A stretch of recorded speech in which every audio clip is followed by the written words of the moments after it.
하나님의 말씀 예배서 1장 15절에서 19절 우리 다 함께 일어나서 You may stand up and Ephesians chapter 1 verse 15 to 19 시작. 롯이 아브라함을 떠나 갈라선 뒤에 주께서 아브라함에게 이르시되 이제 내 눈을 들어 내가 있는 곳에서부터 북쪽과 남쪽과 동쪽과 서쪽을 바라보라. 우리 주 예수 그리스도의 하나님 곧 영광의 아버지께서 지혜와 계시의 영을 너희에게 부주사 그분을 알게 하시고 너희의 지각 눈을 밝히사 그분의 부르심의 소망이 무엇이며 성도들 안에 있는 그분의 상속 위업의 영광이 얼마나 풍성하며 그분의 강력한 권능이 활동에 따라 믿는 우리에게 베푸신 바 그분의 지극히 큰 권능이 어떤 것인지 너희가 알게 하시기를 구하노라. 아멘. 함께 하나님의 공개된 비밀. 이 세상에서는 인간이 해결할 수 있는 일이 있고 인간이 전혀 해결할 수 없는 일들이 있습니다. 특별히 영적인 문제는 아무리 힘이 있고 능력이 있고 부와 명예가 있다 할지라도 인간의 능력으로는 도저히 해결할 수 없습니다. 그 영적인 문제가 첫 번째 죄의 문제입니다. 죄는 죄가 없는 사람이 죄를 해결할 수 있습니다. 그런데 이 세상의 모든 사람은 죄를 범하였다고 로마서 3장 23절에 말씀하고 있습니다. 모든 사람이 죄를 범했으면 하나님의 영광에 이르지 못하더니 이 세상의 모든 사람들은 아담의 후손으로 죄를 가지고 태어납니다. 그리고 죄를 가지고 살아갑니다. 죄 중에 살아갑니다. 이 세상에 수많은 사람이 죽고 살아나고 태어나고 하지만 한 사람도 죄가 없는 사람이 없었습니다. 두 번째, 이 죄로 인해서 하나님을 떠나서 죽어서 지옥 형벌에 처하게 됩니다. 이 세상의 주의고하를 막론하고 부귀와 명화에 있다 할지라도 하나님을 떠난 사람은 누구나 다 이 지옥 형벌을 면치 못한다는 것입니다. 이 문제는 오직 하나님 주권하에 달려 있습니다. 세 번째, 해결할 수 없는 것은 하나님의 말씀에 불순종하여 죄 가운데 있는 사람들이 하나님을 떠나게 한 그 배후의 역사는 영이 있습니다. 사단입니다. 이 세상의 사단을 이길 수 있는 사람은 아무도 없습니다. 지금 공중권세를 잡은 사단의 영향력으로 많은 사람들이 하나님을 떠나 죄 가운데 살다가 지옥 형벌을 받게 되는 것입니다. 사단 마귀 귀신을 이길 수 있는 권세는 오직 예수 그리스도 한 분뿐입니다. 예수님을 통하여서 하나님을 만난 사람들이 예수 그리스도의 이름으로 그 흑암의 세력을 물리칠 수 있는 것입니다. 그것을 결박할 수 있는 권세를 저와 여러분에게 주셨다고 성경은 말씀하고 있습니다. 이러한 영적인 문제를 해결할 길이 없어서 하나님께서 예수 그리스도를 보내서 구원의 은혜를 베풀어 주신 것입니다. 다른 조건으로는 구원받을 수 없기 때문에 하나님께서는 믿는 자에게 구원을 주시겠다고 약속하신 것입니다. 이것이 세 가지 영적인 문제를 해결할 수 있는 하나님의 유일한 방법입니다. 바울은 이 놀라운 축복, 예수의 이름의 비밀을 알게 하기 위해서 기도했습니다. 하나님께서는 우리에게 은혜로 구원을 주셨습니다. 인간의 가진 것으로는요, 하나님 앞에 내놓을 것이 아무것도 없습니다. 단 한 가지, 하나님의 믿음입니다. 인간의 믿음이 아니라 내 믿음이 아니라 하나님의 믿음, 자신의 믿음이 아니라 하나님의 믿음만이 해결할 수 있습니다. 그 하나님의 믿음을 갖는 것은 하나님의 은혜입니다. 전적인. 그러므로 크리스천이라고 이제 은혜를 받고 간증을 합니다. 자신의 믿음을 내보입니다. 절대로 자신의 믿음 아닙니다. 하나님의 믿음이지 인간의 믿음으로 구원받을 수 있는 길은 없습니다. 하나님께서는 주위 사람들의 기도와 성령의 역사로 하나님의 믿음이 역사하는 것입니다. 이것은 전적인 하나님의 은혜인 것입니다. 그래서 예배에서 2장 8절 그렇게 말씀하고 있어요. 너희가 그 은혜로 인하여 믿음으로 말미암아 구원을 얻었나니. 우리 한번 읽어보겠습니다. 너희가 그 은혜로 인하여 믿음으로 말미암아 구원을 얻었나니 이것이 너희에게서 나는 것이요 아니요 하나님의 선물이라. 행위에서 난 것이 아니니 이는 누구든지 자랑치 못하게 함이니라. 아멘. 우리 영어로도 한번 읽어보겠습니다. For it is by grace you have been saved through faith, and this not from yourselves. It is the gift of God, not by works, so that no one can boast. 예. 이거는 꼭 암기하고 있어요. 하나님의 은혜예요. 그 믿음도 하나님의 은혜예요. 여러분이 갖고 있는 믿음도 전적인 하나님의 은혜라는 사실을 우리는 알아야 합니다. 구원은 하나님의 선물입니다. 하나님을 만나고 죄사함을 받고 사단의 세력을 이기는 구원은 성령이 아니고서는 예수를 주라 시인할 수 없다고 성경은 분명히 말씀하고 있습니다. 우리 한번 읽어보겠습니다. 고린도전서 12장 3절.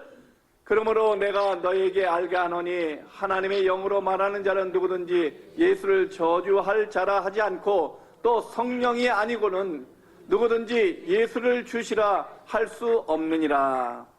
여러분이 예수를 주라고 하는 것은 오직 성령이 역사로 말미암아 이루어진 것이라는 것입니다.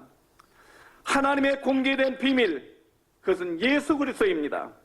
누구나에게 공개된 비밀입니다. 그런데 이 비밀을 알지 못하고 깨닫지 못하고 살아가는 사람들이 너무 많습니다. 예수 믿지 않는 사람, 교회를 떠난 사람은 말할 것도 없고요.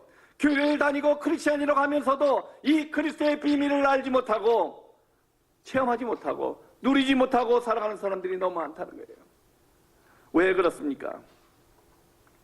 사람의 불순종으로 인한 의심과 염려와 두려움 때문입니다.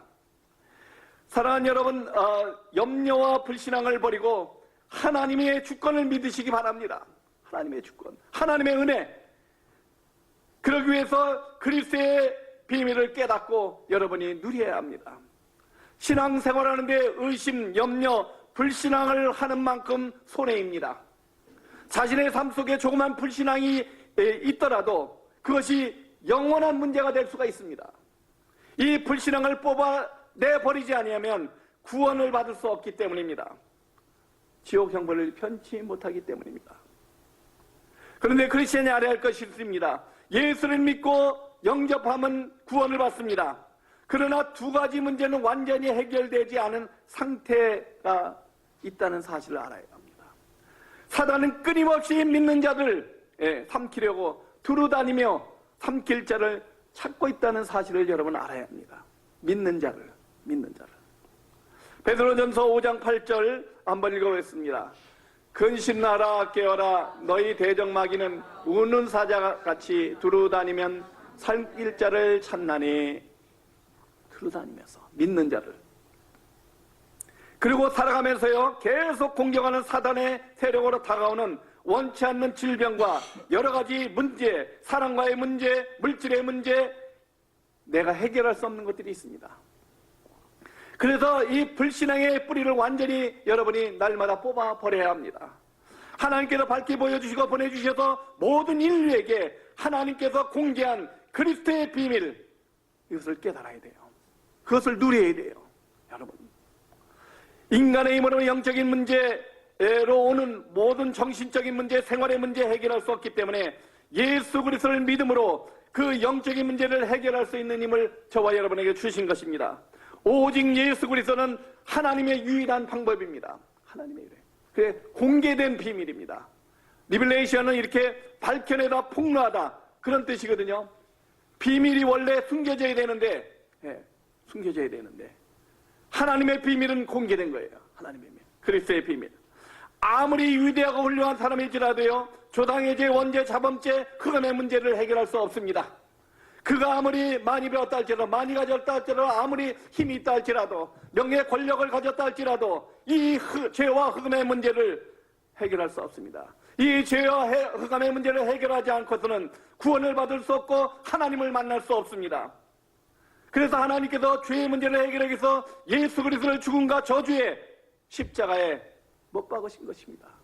여러분, 저와 여러분을 위해서. 이것이 여러분의 마음에 깊숙이 자리 잡고 있어야 합니다. 이로 인해 죄와 사단의 일을 멸하신 것입니다. 예수님께서 이 땅에 오신 목적도 사단의 일을 멸하기 위해서 오셨다고 요한일서 3장 8절에 말씀하고 있습니다. 우리 한번 읽어보겠습니다. 하나님의 아들이 나타나신 것은 마귀의 일을 멸하려 하심이니라. 마귀의 일. 누구든지 예수 그리스도를 마음에 믿고 입으로 시인하면 구원에 이르게 됩니다. 누구든지 양의 피를 바르는 사람은 죽음으로부터 구원을 받았습니다. 양의 피를 물선주에 조금이라도 발랐다면 구원받지 못할 사람이 아무도 없습니다. 그 피를 적게 발랐던 많이 발랐던 상관이 없습니다.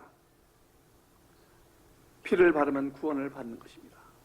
여러분 안에 예수 그리스도의 피가 흐르고 있다면 구원받은 것입니다. 그것이 희미하거나 약해지거나 전혀 생각이 나지 않는다면 문제가 있는 것입니다. 그런데 구원을 받았는데도 신앙생활이 힘든 이유는 무엇입니까? 아니, 구원을 받아서 교회를 다니고 성도가 되었는데도 교회를 떠나는 이유는 무엇입니까? 하나님을 떠나는 이유는 무엇입니까? 하나님을 떠나 사는 삶의 이유는 무엇입니까? 교회를 다니면서도. 지난 월요일날 달라스에 갔는데요, 두 집사님을 만났습니다. 전혀 모르는 사람이죠. 인사하기도 했어요. 한 사람은 달라스에서 제일 규모가 큰 장로교의 집사였습니다. 그분은 자신이 집사의 직분을 받았지만 집사가 아니라고 아주 자신 있게 말하더라고요. 오래되겠죠. 장로교에서 오래되겠는데. 다른 한 분은 16년을 교회 다녔는데 한 교회 집사였지만 교회 문제로 자신이 좋아하던 목사, 따르던 목사님이 떠나고 바로 자기도 교회를 떠났다고 그래요. 지금은 교회도 다니지 않고요, 집사가 아니라고 자기가 자신 있게 말해요. 집사가 아니라고. 그 말을 들으면서 왜 오직 예수가 길이요 진리요 생명이라고 믿고 고백하고 믿었던 그 믿음에서 떠나서 저버리고 살아가게 되는가 한번 생각해봐요. 여러분의 마음은 그런 마음이 없었습니까? 교회를 다녔지만 교회가 가기 싫어지고 하나님의 말씀과 멀어지고 기도하지 않고 하나님을 떠난 자의 삶을 사는 경우는 없었습니까? 왜 그렇습니까? 그 이유는 첫 번째, 하나님을 떠났던 자신이 죄와 사단과 영원한 지옥의 형벌에서 구원받았다는 사실을 확신하지 않기 때문에, 그 믿음이 확실하지 않기 때문입니다. 두 번째, 신앙생활 오래 하면서 불신앙이 서서히 자리 잡아가고 있기 때문입니다. 염려, 의심, 두려움의 불신앙이 어떤 사건의 충격이나 어떤 큰 문제 때문에 그것이 불신앙으로 완전히 사로잡아 가고 있기 때문이 그렇습니다. 여러분, 구원받았지만 불신앙 중에 율법에 매여 있기 때문입니다. 대부분의 성도들이 율법과 복음을 구별하지 못합니다. 구원받았지만 종교와 복음을 구별하지 못합니다. 종교 생활하는 사람들이 너무 많은 거예요. 율법적인 삶을 사는 사람이 너무 많은 거예요. 율법보다 복음이 먼저입니다. 율법이 중요하지 않다는 것이 아닙니다. 하나님의 법이 중요합니다. 그러나 그 율법보다 예수가 더 중요하다는 거예요. 복음이요. 세 번째, 예수님께서 함께 하신다는 사실을 체험하지 못하고 살아가기 때문에 교회를 떠나고 하나님을 떠난 자와 같이 살아가는 모습을 보이게 되는 것입니다. 예수님께서는 세상 끝날까지 내가 너와 함께하리라 약속하셨습니다. 그리고 보혜사 성령님을 주셔서 영원토록 함께 하시다고 말씀하셨습니다. 성도의 삶 가운데 예수님께서 함께 하시는 체험이 있어야 합니다. 여러분의 일상생활에서 예수님이 나와 함께한다는 그 체험이 있어야 돼요. 하루가 아니라 일상 속에서 끊임없이 하나님이 나와 함께하는구나. 사람이 교회를 다니다가 교회를 떠나고 하나님을 떠난 자와 같이 사는 삶의 이유는 마지막으로는 옛 체질과 습관이 복음으로 완전히 바뀌지 않아서 그렇습니다. 체질이 우리의 몸의 체질이 복음의 체질로 바뀌어야 한다는 것입니다. 모든 것을 복음의 눈으로 보아야 합니다. 그렇지 않으면 교회를 다니고 열심히 일을 해도요, 영적인 문제가 오게 되어 있습니다. 신앙생활하는데 복음이 체질화되어야 합니다. 체질화. 체질이 바뀌지 않으면 구원받았지만 영적인 문제가 해결되지 않습니다.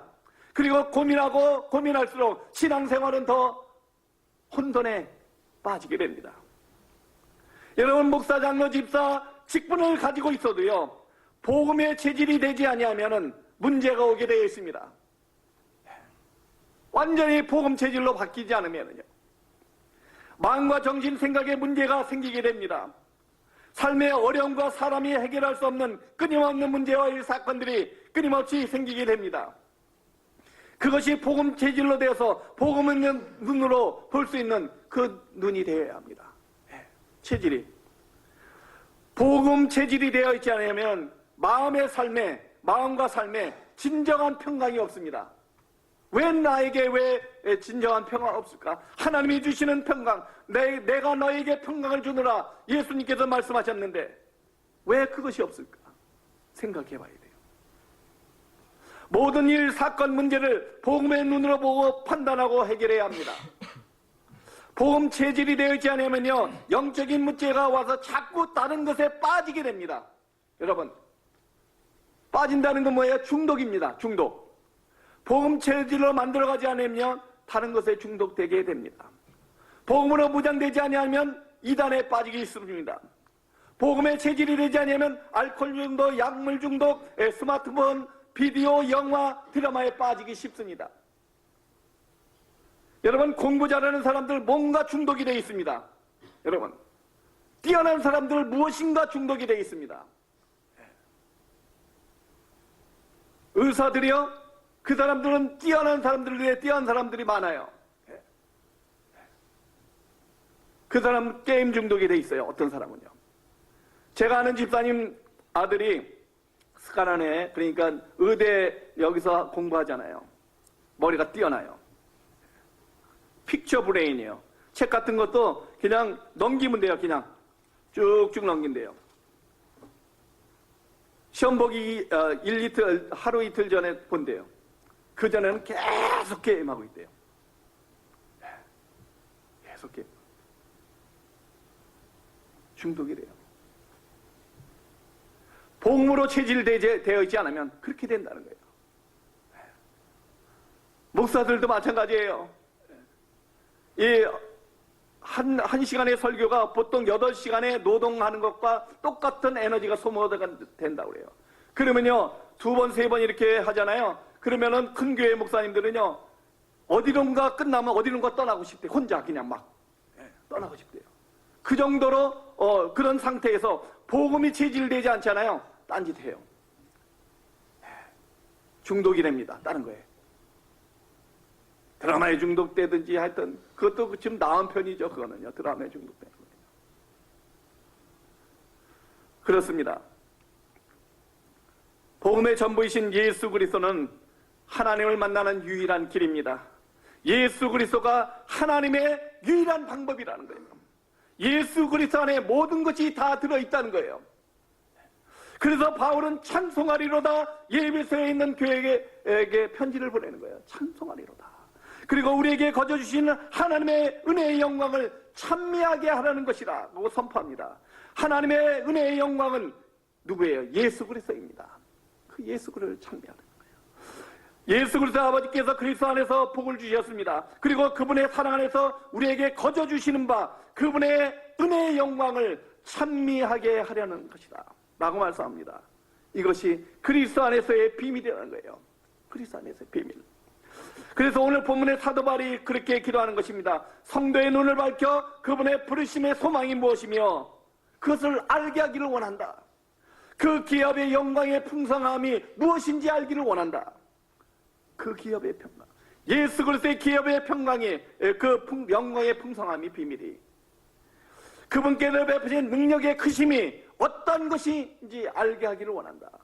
예수 그리스도 안에서의 능력이 얼마나 큰지 알기를 원한다는 거예요. 여러분에게도 온 세상에 알려진 비밀이신 예수 그리스도가 전부가 되어야 합니다. 그래서 풍성한 하나님의 기업이 무엇인지 알아야 합니다. 그것을 알기를 위해서 기도해야 된다는 거예요. 그것을 하나님의 능력은 그리스도 안에서만 역사합니다. 하나님은 그리스도 안에서 죽은 자도 다시 살리십니다. 그래서 예수 그리스도를 예수님께서 하나님께서 부활시킨 것입니다. 다시 살리신 것입니다. 하나님께서 예수 그리스도를 모든 정사와 권세와 능력과 주관한 자와 이 세상뿐만 아니라 오는 세상의 모든 이름보다 뛰어나게 하셨다고 성경은 말씀하고 있습니다. 그래서 예수 그리스도 앞에 만물이 복종케 하셨다고 성경은 말씀하고 있습니다. 예배서 1장 19절 23절에 말씀합니다. 사랑하는 여러분, 하나님의 공개된 비밀이 되시는 예수 그리스도, 그분의 능력이 크심이 어떠한지 그분의 은혜의 영광을 찬미하는 삶이 되어지기를 원하는 사도 바울의 그 기도가 저와 여러분에게 있기를 간절히 바랍니다.